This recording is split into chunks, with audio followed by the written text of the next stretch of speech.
to Channel 1. National Institute for Micro, Small and Medium Enterprises organized an advanced management development program on export documentation, procedure and export substitution. This program was organized from 19th of February to 23rd of February at Monotel, Kolkata. Now let's see the whole program from our channel, and don't forget to subscribe Channel 1 Digital Media.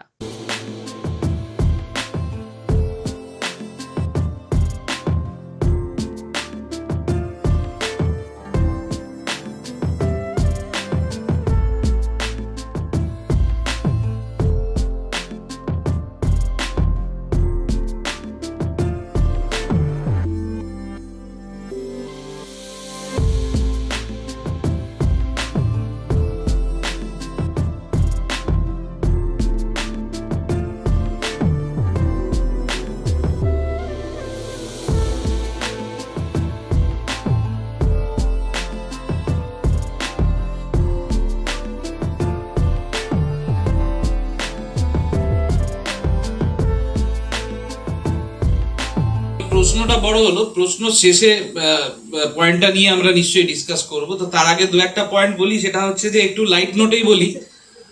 Charvaka বলে একজন বিখ্যাত দার্শনিক ছিলেন, উনি বলেছিলেন যাবৎ জীবেত সুখং জীবেত ঋণং কৃত্যং ঘৃতং পিবেত, অর্থাৎ যতদিন বাঁচবে সুখে বাঁচো, ঋণ করো ঘি খাও, কোনো অসুবিধা নেই।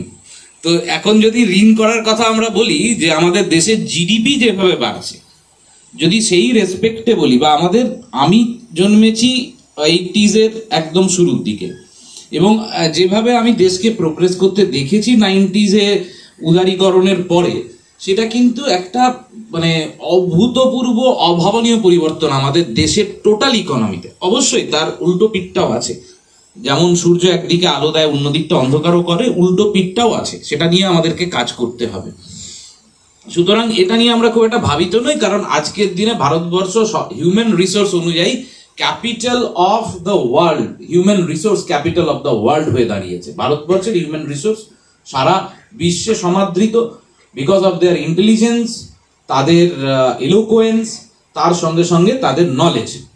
আর যে নলেজটা, আমরা যে নলেজের কথা বলি, নলেজ বেসড ইকোনমির কথা বলি, যেটা ভারতবর্ষ ট্রুলি একটা নলেজ বেসড ইকোনমি হয়ে উঠতে পেরেছে, এবং আগামী দিনের ভ্যালু থাকবে। কৃত্রিম মেধা আসুক, কৃত্রিম মেধা না আসুক, এই নলেজ বেসড ইকোনমিটার ভ্যালু থাকবে, হিউম্যান রিসোর্সের ভ্যালু থাকবে। কারণ এটা নিয়ে আমি খুব একটা চিন্তিত নই, আমার মনে হচ্ছে ভালো দিকেই এগোচ্ছে, এবং ঘিটা অন্তত খাই, ঋণ দেখা যাবে আমার পরে, আমার ছেলে বা মেয়ে চোকাবে, পরের কথা। নেক্সট যে পয়েন্টটা, যেটা হচ্ছে যে বাঙালিদের ক্ষেত্রে একটা প্রবণতা, বারে বারে বলা হয় চাকরিটা কর, চাকরিটা কর, অথচ এই বাঙালি হয়তো একদিন খুব ভালো ব্যবসা করতো, চাকরিটা কর। এই যে একটা চেঞ্জ হয়েছে, মানসিকতার যে চেঞ্জ হয়েছে, এটা আবার না, মানে এগুলো চক্রাবর্ত ঘোরে, এগুলো সব চক্রাবর্ত আকারে ঘোরে। আপনি যদি দেখেন একটু, তার আগে বাঙালিদের পজিশন, তারপরে বাঙালিদের পজিশন, ব্যবসায় আসার আগে কিন্তু বাঙালিরা বাবু ছিল, বাবু হয়েই থাকতে ভালোবাসতো, তারপরে ব্যবসায় আসা, তারপরে আবার বাবু, সুতরাং আবার ব্যবসায়ী। এই চক্রাবর্ত পরিবর্তনটা একটা কোথাও আমি অনুভব করছি বা দেখছি বাঙালিদের মধ্যে ঘটছে। কিন্তু এইটাকে নিয়ে আসার জন্য যেটা দরকার, সেটা হচ্ছে যে আবার করে জাগরণ, নবজাগরণ। বিভিন্ন সময়ে বাঙালি যখন ঘুমিয়েছে, কেউ না কেউ নবজাগরণ ঘটিয়েছেন, সেরকম আবার করে নবজাগরণ দরকার। কিন্তু এবারে নবজাগরণটা ঘটবে পরিস্থিতির চাপে পড়ে, কারণ চাকরি তখনই তৈরি হবে যখন উদ্যোগ আসবে। আর দ্বিতীয় হচ্ছে যে তুমি এই জিনিসগুলো করতে পারবে, উদ্যোগ সাধন করতে পারবে, এই দুটো যদি এনশিওর হয়। তৃতীয় হচ্ছে যে তোমার বাড়িটা কোথায়, অর্থাৎ তুমি কোন ফিল্ডে ব্যবসাটা করবে, কোন জায়গায় ব্যবসাটা করবে। এবং ফোর্থ জিনিসটা, বাড়ির নম্বরটা কি, অর্থাৎ তুমি পার্টিকুলারলি এই যে বড় পরিসর, এখানে কোন সেগমেন্টটাকে টার্গেট করবে, এটা হলো পুরো পথটা। এইভাবেই আমরা এই প্রোগ্রামটাকে সামনে। এটা নিয়ে আমি বাংলাতেই বলছি, কারণ বাংলায় আমি একটু অনভ্যস্ত হয়ে গেছি, তাও মানে চেষ্টা করছি আমি বাংলায় উত্তরটা দেওয়ার। গভর্নমেন্ট অফ ইন্ডিয়া, আমাদের national institute for micro small and medium enterprise, আমরা লাস্ট 1962 থেকে এই এন্টারপ্রেনারশিপ নিয়ে কাজ করি। তো আমরা আমাদের পজিশনটা ঠিক ইউনিভার্সিটি নয়, কিংবা স্কুল নয়, কলেজ নয়, আমাদের পজিশনিংটা গভর্নমেন্ট সেই সময় করেছিল যে in between academia, in between industries, in between MSMEs. তার মানে আমাদের ডাইমেনশনটা অনেক বড়। তো আমরা কন্টিনিউয়াস বেসিসে রিসার্চ করি এবং পলিসি, যত পলিসিস আসছে কিংবা আসে সেগুলো নিয়ে আমরা অনেক রিসার্চ করতে হয় আমাদেরকে, যে তার কি ইম্প্যাক্ট, তার থেকে কীভাবে এগোবো আমরা। তো আপনার এই প্রশ্নের যে উত্তরটা, মানে প্রশ্ন ধরেই উত্তরটা, সেটা হচ্ছে যে এই মুহূর্তে কিন্তু গভর্নমেন্ট অফ ইন্ডিয়া অনেক কাজ করছে পোস্ট করোনা। কারণ করোনার আগে হাজার স্কিম ছিল, সেগুলো আপনারা দেখবেন যে ধীরে ধীরে চেঞ্জ হয়ে যাচ্ছে। এবার তাদের নানা রকমের প্রবলেম আছে। একটা প্রবলেম হচ্ছে যে তারা যদি গভর্নমেন্টকে সাপ্লাই করে কিংবা কাউকে যদি সাপ্লাই করে, তার পয়সা আটকে গেছে। এতটা ডিপে গভর্নমেন্ট কাজ করছে। এবারে এই যে প্রোগ্রামটাকে শুধু দেখবেন না, এই মুহূর্তে সারা ভারতবর্ষে 10টা জায়গায় এই অ্যাডভান্স ম্যানেজমেন্ট ডেভেলপমেন্ট প্রোগ্রাম হচ্ছে এই মুহূর্তে। যেরকম আজকের দিনে পন্ডিচেরিতে, তারপরে ইন্দোর, এরকম কলকাতা, সব প্রোগ্রাম চলছে। আমাদের এই যে টোটাল যে প্রোগ্রামটা, এটা national institute for micro small and medium enterprise আমরা অর্গানাইজ করেছি। আর সারা ভারতবর্ষে 10টা জায়গায় চলছে এটা। DC MSME, ministry of MSME এটা স্পন্সর করেছে। আমাদের এই প্রোগ্রামটা এক্সপোর্ট ডকুমেন্টেশনের জন্য, এবং ডিসি হ্যান্ডিক্রাফটে এক্সপোর্ট ডকুমেন্টেশনের জন্য অনেক এন্টারপ্রেনার রয়েছে। তাদের কিন্তু এই স্পেশালাইজড যে কোর্স সেটা দিতে পারেননি ওনারা, এবারে আমরা দিচ্ছি। এবার আলটিমেটলি এই জায়গাটাই দেখায় যে গভর্নমেন্টের বিভিন্ন ডিপার্টমেন্ট সামহাউ সাইনার্জাইজ, এবং আমাদের যে টোটাল ফোকাস সেটা আলটিমেটলি অ্যাজ এ দেশ, অ্যাজ আ মানে টুয়ার্ডস দ্য গ্রোথ। আর আমাদের যেটা মেজর মানে এই প্রোগ্রামের যেটা মেজর ভার্সন, সেটা হচ্ছে যে আমরা এক্সপোর্টের ওপরে বেশি জোর দিয়েছি এবং ইম্পোর্ট সাবস্টিটিউশনের ওপরে বেশি জোর দেওয়া হয়েছে, এবং এই এন্টারপ্রেনারদেরকে ডকুমেন্টেশন প্রসেস কী তার উপরে শেখানো হয়েছে অ্যাওয়ারনেস প্রোগ্রামের মাধ্যমে। এই ব্যাপারটা হচ্ছে জাস্ট এটাকে আজকে একটা এক্সপো টাইপের তৈরি করা হয়েছে। এনারা প্রত্যেকে লাইভ এন্টারপ্রেনার, কিন্তু এনাদের যে প্রোডাক্ট আছে এগুলো কিন্তু সারা পৃথিবী জানে না। এরা কি ওয়েস্ট বেঙ্গলের? হ্যাঁ, সবাই ওয়েস্ট বেঙ্গলের। আপনারা দেখতে পারেন প্রত্যেকে ওয়েস্ট বেঙ্গলের, সবাই বাঙালি। তাদের নিজস্ব এই প্রোডাক্ট তারা নিজেরাই তৈরি করেছেন। এই প্রোডাক্ট তারা বেচেনও। এনারা প্রত্যেকেই ট্রেন্ড হয়েছেন ডিসি হ্যান্ডিক্রাফটের থেকে, কিন্তু এই এক্সপোর্ট ডকুমেন্টেশন এটা ওনারা জানতেন না বলে এক্সপোর্ট করতে পারেননি। আমরা যেটা শেখাচ্ছি। सर आपका नाम? मेरा नाम दिव्येंदु चौधरी है, doctor Divyendu Chaudhary. I am a faculty member for NIMSL। है कि जो यहाँ पे ज़्यादातर एंटरप्रेन्योर्स आए हुए हैं, और जैसा आप लोग देख भी रहे होंगे कि टेक्सटाइल से रिलेटेड है और डिस्प्ले वगैरह में भी अच्छे आइटम्स हैं।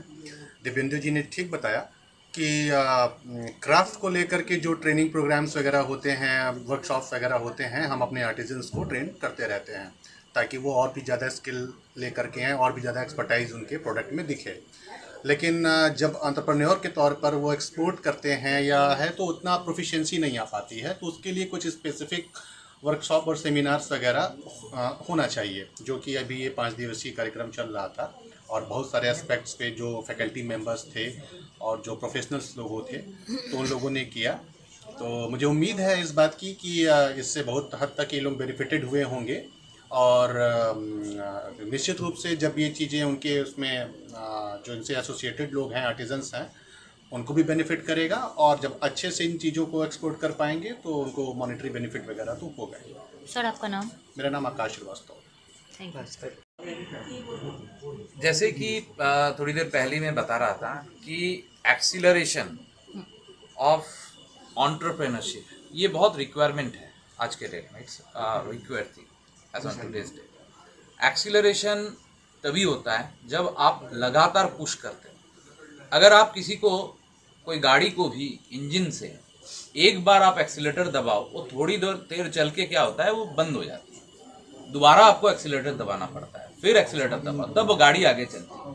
तो this programs are like a kind of acceleration, जो ऑलरेडी उनके अंदर में है उसी को जगाने के लिए ये कार्यक्रम है। आप अगर स्वामी विवेकानंद जी को पढ़ते हैं तो उनकी एक किताब है कर्मयोग, अगर वो पढ़ेंगे तो उसमें उन्होंने खूब कहा है कि इंसान के अंदर में ही ज्ञान छुपा होता है। सिर्फ आपको उसमें से क्या होता है, ऊपर का जो आवरण होता है उसको उठाना पड़ता है। जैसे कि वो बहुत एक अच्छी बात बोले थे कि gravitational theory was already with in Newton's mind, only the falling Apple accelerated the thought process. वो ग्रेविटेशनल थ्योरी न्यूटन के मन में ऑलरेडी था, वो सेब के अंदर में नहीं था। जो एप्पल गिर रहा था उसके अंदर में ग्रेविटेशनल थ्योरी नहीं था, वो न्यूटन के मन में था। लेकिन वो जो सेब गिर रहा है उनसे, वो घटना से उनका जो सोच है वो एक्सीलरेट हुआ, उनका सोच का अग्रतर हुआ और वो ग्रेविटेशनल थ्योरी को डिस्कवर किए। तो हमारे ये जो काम है, हम लोग सारे एप्पल हैं और ये सारे जो हैं ये एक एक न्यूटन हैं। हम लोगों को उनके मन से ये चीज को बाहर निकालना है। Yes, you can do it, you are an entrepreneur. जो इम्पॉसिबल वर्ड है उसको सिर्फ तोड़ मरोड़ के आई एम पॉसिबल बना के दिखाना है, बस यही है अपना काम। স্যার, বহুজাতিক সংস্থা এবং ব্র্যান্ডিং এর এই যুগে এই মার্কেটিং করাটা এটা কতটা আপনারা আশাবাদী? দুর্দান্ত, আজকের দিনে স্কোপ অনেক বেশি। দিব্যেন্দু স্যার একটু আগে বলছিলেন, ওনার কথা ধরে বলি, আর্টিফিশিয়াল ইন্টেলিজেন্স।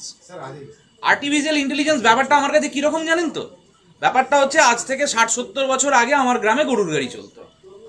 তারপরে কি হলো, গরুর গাড়ি ছেড়ে ট্রাক্টর এলো, ট্রাক্টর ছেড়ে তারপরে অ্যাম্বাসেডার গাড়ি এলো, যার পেছন পেছন আমরা গ্রামে দৌড়াতাম। একটা অ্যাম্বাসেডার গাড়ি ঢুকলে পেছন পেছন দৌড়চ্ছি, তার স্পিডও অত ছিল না। মারুতি এলো। আজকের দিনে গ্রামে বহুজাতিক কোম্পানির গাড়ি ঢোকে এবং তার জন্য গ্রামের রাস্তাটাও সেইভাবে তৈরি। যখন গরুর গাড়ি ছিল তখন মাটির রাস্তা ছিল, যখন অ্যাম্বাসেডার গাড়ি তখন তার পেছনে যখন যেতাম আমরা, ধুলো উড়িয়ে চলে যেত, মোরাম রাস্তা ছিল। আজকের দিনে কিন্তু গ্রামে গ্রামে পাকা রাস্তা। তো with the introduction of technology তার পাশাপাশি জিনিসগুলো ঠিক সেরকম ভাবে তৈরি হয়ে যায়। কম্পিউটার যখন এসেছিল তখন মানুষের কাজ করার পদ্ধতি, আজকে কাজ করার পদ্ধতি বদলেছে। আর্টিফিশিয়াল ইন্টেলিজেন্স যখন এসছে, আজকে মানুষের কাজ করার পদ্ধতি আগামী দিনে মানুষের কাজ করার পদ্ধতি বদলাবে এবং তাতে করে এই পুরো যে পরিসরটা এর একটা ট্রান্সফরমেশন হবে, হুইচ ইজ লাইফ। জীবন মানে ট্রান্সফরমেশন। পৃথিবী আজ থেকে কয়েক হাজার কোটি বছর আগে অগ্নিগোলা হিসাবে এসছিল, সূর্যের চারপাশে ঘুরতে ঘুরতে আইডিয়াল কন্ডিশন তৈরি করতে করতে চারপাশে জল থেকে স্থল, তারপরে হিমালয়, পাহাড়। আজকের দিনের যে পৃথিবী, এটা একটা ট্রান্সফরমেশনের মধ্যে দিয়ে এসেছিল। সেই আগুনের গোলাটা কিন্তু নেই, কিন্তু সেটা কোথাও না কোথাও লুকিয়ে আছে। আমরা আর্থ ট্রাস্টে ঢুকলে দেখতে পাবো সেখানে কিন্তু ওই হিটটা আছে। সুতরাং ওই ট্রান্সফরমেশনটা ওপরের আবরণ হিসাবে তৈরি হয়। আর্টিফিশিয়াল ইন্টেলিজেন্সের মাধ্যমে এই আবরণটা তৈরি হবে, ট্রান্সফরমেশন হবে এবং আজকের দিনে দাঁড়িয়ে এই product marketing due to artificial intelligence দুর্দান্ত একটা অপরচুনিটি। আজকে যদি আমরা ইন্টারনেটে একটা সার্চ করি যে অমুক প্রোডাক্টটা আমার দরকার, জাস্ট গুগল করলাম, আপনি তারপরে অ্যামাজন অ্যাপ খুলে দেখবেন ওই প্রোডাক্টটা আপনাকে দেখাচ্ছে। তো এটা কিন্তু ওই আর্টিফিশিয়াল ইন্টেলিজেন্সের জন্যই তৈরি হচ্ছে। সুতরাং আজকে আমাদের যারা ক্রাফটম্যান আছেন, যারা এন্টারপ্রেনার আছেন, যারা ক্রাফট নিয়ে কাজ করেন, তাদের জন্য একটা দুর্দান্ত সুযোগ। তাদেরকে প্রমোট করতে হবে এই প্ল্যাটফর্মের মাধ্যমে এবং সেটাকে আমরা শিখিয়ে দেওয়ার দায়িত্বটা আমাদের অ্যাজ অ্যান একাডেমি। सर आपका नाम? অভিজিৎ চ্যাটার্জি। ম্যাম, আমার নাম সংলাপ হালদার। আমি 7-8 বছর ধরে কাজ করছিলাম। তো আমার বাড়ি সুন্দরবন এলাকার মধ্যে পড়ে। তো গ্রামের মধ্যে আমি দেখেছি অনেক প্রতিভাশীল আর্টিস্ট আছে। তো আমি এই যে এনএসআইসি বলুন, ডিসি বলুন, এগুলো আমি চিনতাম না। আমার কাজ একজন ন্যাশনাল অ্যাওয়ার্ডে একজন শিল্পী, উনি আমার কাজ দেখে একদম অনলাইনে ফেসবুকের মাধ্যমে। তো উনি দেখে আমাকে একটা ডিসির কার্ড একটা বানিয়ে দিয়েছে। তারপর থেকে আমি ডিসির কার্ডটা এই মেলা আমি শুরু করলাম, এক্সিবিশন করলাম। এবং আমাদের এই কাজের মাধ্যমে যেটা আজকে প্রয়োজন নাকি সমাজে, যে আজকে প্লাস্টিকের জিনিসপত্র প্রচুর আর কি বেড়ে যাচ্ছে ভারতবর্ষে। তো এই সমস্ত প্লাস্টিকের জিনিসের মাধ্যমে প্রচুর রকম পলিউশন হচ্ছে, রোগ হচ্ছে। তাই এইগুলোকে অ্যাভয়েড করে একদম মানে যেগুলো থেকে আর কি প্রাকৃতিক আর কি ন্যাচারাল যেগুলো জিনিসগুলো দিয়ে ইকো ফ্রেন্ডলি প্রোডাকশন তৈরি করার মতো। ধরুন মাটির পাত্রগুলো আবার ফিরিয়ে আনা, যেগুলো ভারতবর্ষ আগে চলতো। তো হচ্ছে বাঁশ দিয়ে আজকাল হচ্ছে কি মোটামুটি হচ্ছে প্রচুর রকমের পাত্র তৈরি হচ্ছে, বোতল তৈরি হচ্ছে, হচ্ছে মাটি দিয়ে বোতল তৈরি হচ্ছে। এই জিনিসগুলো ফিরিয়ে আনার উদ্দেশ্য নিয়ে আমরা মোটামুটি এগিয়ে চলতে চাইছি। আপনি কোথায় থাকেন? সুন্দরবন মুখে রাখো। কোনটা আপনার আছে প্রোডাক্টটা দেখে? এইটা না?